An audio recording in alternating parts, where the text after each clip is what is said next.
In Brooklyn, New York, December 27, 1945. Bob and Marla are married and they meet Archibald, which Bob isn't excited about. They gather at Clive's house. They meet Paul, who's already in the house stuck in drinking whiskey. Marla used to be one of the best interrogators, but she gave it up to move to Washington with Bob. Clive doesn't like DC. Clive locks the door. Clive is mourning his wife. They are war veterans. Marla's base got bombed and a single soldier dug her out of the hole. That day her view changed about men. They hated the war and the Krauts, but it is over. Archibald is homosexual, but they joke about it. They cheer to Susan. It's been 6 weeks since she checked out. Ever since he tried psychology to figure out why she did it. But he turned to the ghosts and hokum, the story of people who talk to the dead. They don't believe in talking to the dead. Clive talks about how out of 10, 1 or 2 stories are true. He wants to do a seance. Paul tells him that it's not the answer. He started going to church on why Susie offed herself. The Reverend told him about the afterlife and everything in between. The Reverend told him Susan was damned to hell because she offed herself. He believes she did it because she knew the Krauts were spying for the Nazis, but he didn't believe her. No one did. He believed that if Susan was damned to hell, then all the afterlife stuff didn't matter. He begs them to help him do a seance. They agree to do it. He explains that a seance, the spirits speak through them. He turns down the lights. He uses Susan's handkerchief to try and make contact with Susan. They join hands and begin the seance. Clive doesn't believe it's real, but he knows there is a chance it is. They ask for a sign. The door starts banging. He explains that they have to close the seance or the door to the other side stays open. Paul still doesn't believe in the door slamming, but the necklace starts dancing on the table. It points at things around the room. The candles start lighting themselves. Clive begs for the spirits to talk to him.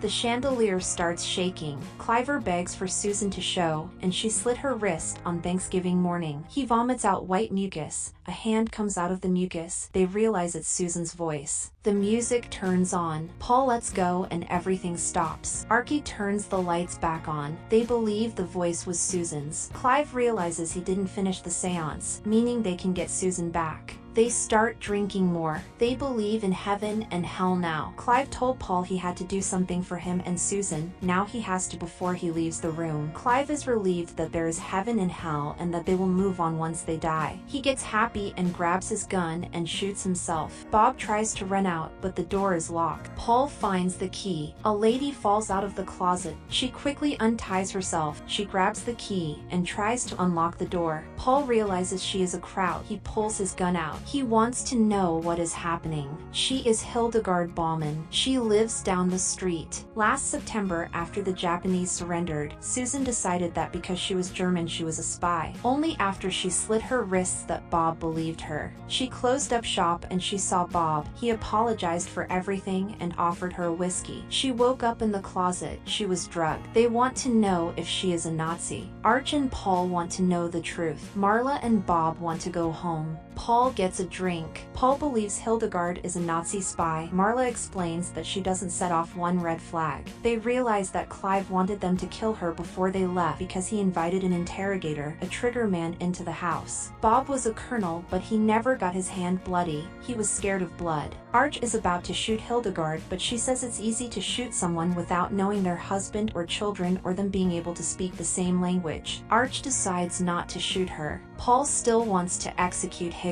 They want him to open the door. Paul starts bickering with Arch about him changing and that he's gay. He calls Arch a baby butcher, meaning that Paul was asked to stand with the grand jury for a lie about what he committed. He's not being tried for killing Nazis, but for killing kids. Hildegard realizes he is the Berlin butcher. Marla gets sick. Arch explains that he was trying to save his soldiers. Nazi soldiers were killing his people, and he took their building by throwing a bomb. It killed 56 children, and he knew they were in there. It was registered. Arch forces Paul to open the door, but he tells him if he opens the door he will take the stand and tell the truth about how he blew every child, limb from limb. He will follow her home and kill her. Marla decides to interrogate Hildegard to see if she is or isn't a Nazi, so Paul will let them out. Marla tries to get a confession from Hildegard Hildegard. She asks her questions about the Nazi party and why Susan and Clive believe she was a Nazi. She pricks a needle into her finger. She knows that Hildegard isn't a Nazi, so she tells Paul to open the door. The door swallows the key. Clive starts talking. He tells them to kill the Nazis, and they all start trying to break the door and the window. But Clive tells them to shut up. He tells Paul to kill the Nazi. Arch tells Paul they're not gonna kill her. They decide to try the seance to try and close the door between the spiritual realm and that of their own. The lights explode. Susan's ghost explains that Hildegard snuck into her house and slit her wrists. Clive starts vomiting and ooze out. Arch begs to be let out. He will go to hell or prison, he doesn't care. He opens the door to all the children that he bombed and their corpses. Clive starts telling Paul to kill the Nazi. He starts smashing his head on the table. Paul goes and chokes Hildegard. Bob grabs the gun and points it at Paul. Bob shoots off his fingers, and he then kills Paul. Hilda goes to thank him, but he kills Hilda. He tells Clive to open the door. They walk out. They get their coats. They leave Clive's apartment. Arch decides to admit that he killed all the kids. They get in their car and start crying about how the war is already over. Thank you for watching. Consider subscribing.